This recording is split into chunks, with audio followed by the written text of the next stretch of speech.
Welcome to the Deep Dive, where we take a short but powerful text, we stack it against its context, and we pull out those knowledge nuggets you need to be truly well-informed. And today, we're diving into the fine art of resistance. Yes, specifically, the really genius way people find a reason not to listen, no matter how the truth is presented to them. We're looking at a passage from the Gospel of Matthew. Right, Matthew chapter 11, verses 16 through 19. And the context is this late Advent period, Friday, December 12th. The theme really gets to the heart of it. Wisdom justified. The refusal to listen. That's so good. Okay, let's unpack this. Jesus is basically giving this direct, and you can almost feel the frustration, this assessment of the people around him. Absolutely. The core problem he's hitting on isn't the message itself, either his or John the Baptist's. No, it's the sheer unwillingness of the audience to accept the call, no matter what form it takes. That is the crux of it. I mean, it's a very harsh critique. He's exasperated with this spiritual and intellectual inconsistency. Yeah. This isn't some gentle parable. He's calling them out. He is. So our mission today is to really analyze this double bind that Jesus presents, these contradictory criticisms against two polar opposite messengers. And what does that pattern tell us about how we, even now, cook up reasons to resist truths that make us uncomfortable? Exactly. When a truth demands that we change. So let's jump in with that initial imagery because it is so striking. He asks, "To what shall I compare this generation?" And the answer is, it is like children sitting in the marketplaces. Children in a marketplace. I mean, right away, that feels a little insulting. Oh, it's entirely insulting, but it's also incredibly illustrative. You have to think about the setting, the marketplace, the agora. That was the center of everything. Right. It's the center of adult life, commerce, politics, serious debate. It's where mature things happened. So by comparing them to children in that serious place, You're pointing out their immaturity, their spiritual and intellectual immaturity. They're in the right place, but they're acting like capricious kids. They're just focused on play. and refusing to play. Well, yes, refusing to play by anyone else's rules. That's the key. They're sitting on the sidelines, spiritually checked out. And the analogy gets even tighter when he describes the two scenarios, the two games they refuse to play. It does. It shows they've just completely closed the door to participating at all. Okay, so scenario one is about joy. We played the flute for you and you did not dance. This is the invitation to celebrate, to join the good news. And it was rejected. Just arms crossed, sitting there. Then he flips it completely. Scenario two is sorrow. We sang a dirge, and you did not mourn.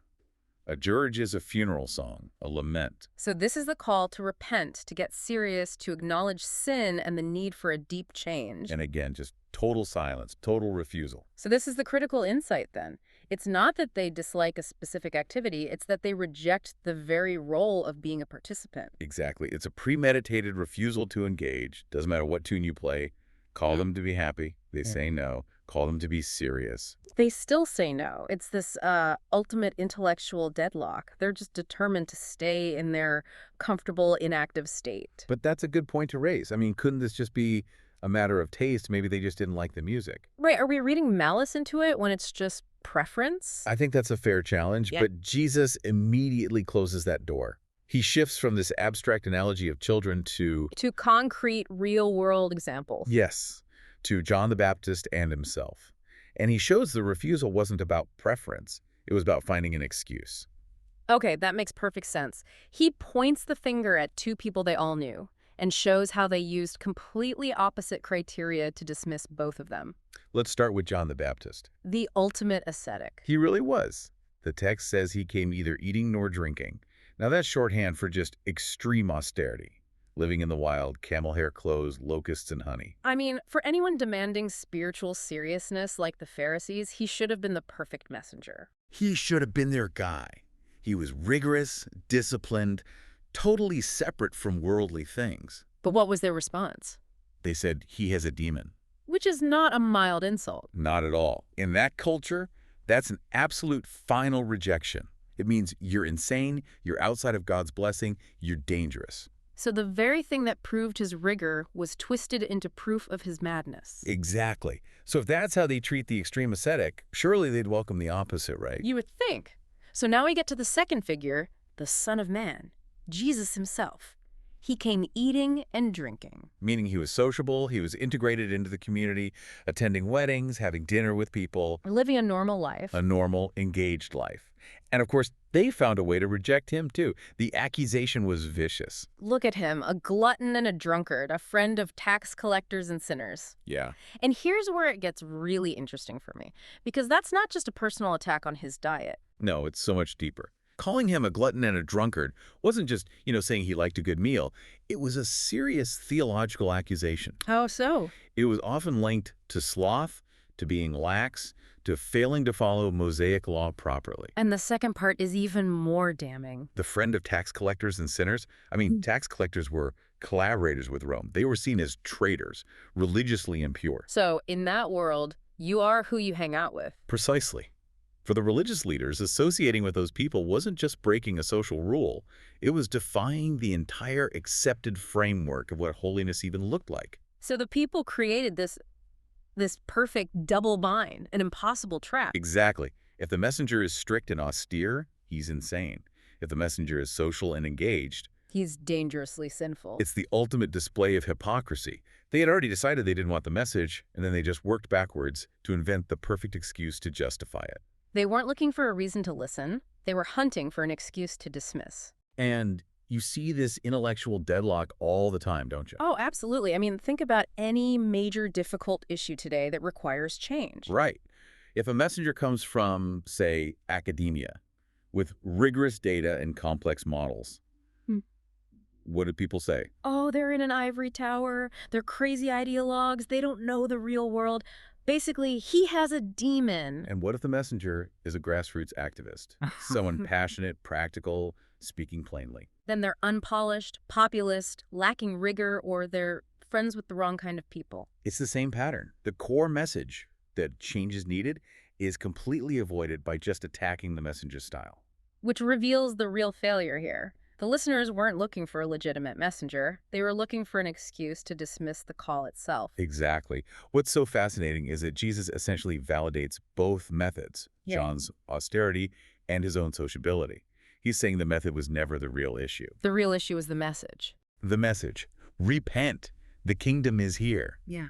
Because that meant they had to give up their spiritual laziness, their passivity. And it raises that powerful question for us. How often do we use the appearance of discernment? Oh, I only listen to people with credentials. Or I only listen to people who are down to earth. When really it's just a mask for our unwillingness to actually engage with a challenging truth. We are the children in the marketplace all over again, refusing to dance and refusing to mourn. We put our own comfort ahead of any kind of conversion. Which brings us to the final line. The conclusion of his statement that just reframes the whole argument. Yet wisdom is justified by her deeds. It's such a powerful pivot. It really is. And it's a declaration of independence from public opinion. When he says wisdom, Sophia, he's personifying the divine plan itself, the truth that's being revealed through both him and John. So he's saying, you can judge us however you want. Yes. You can judge the messenger by their diet or their friends, call John crazy, call me a hedonist. But the true measure, the thing that will last, Is the results, the deeds. the verifiable results.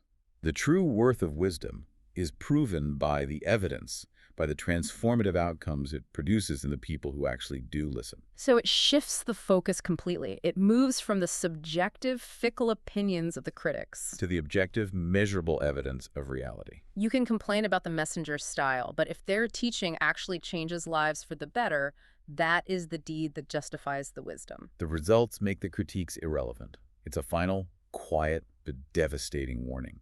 History will be written by the actions of those who said yes, not by the insults of those who said no.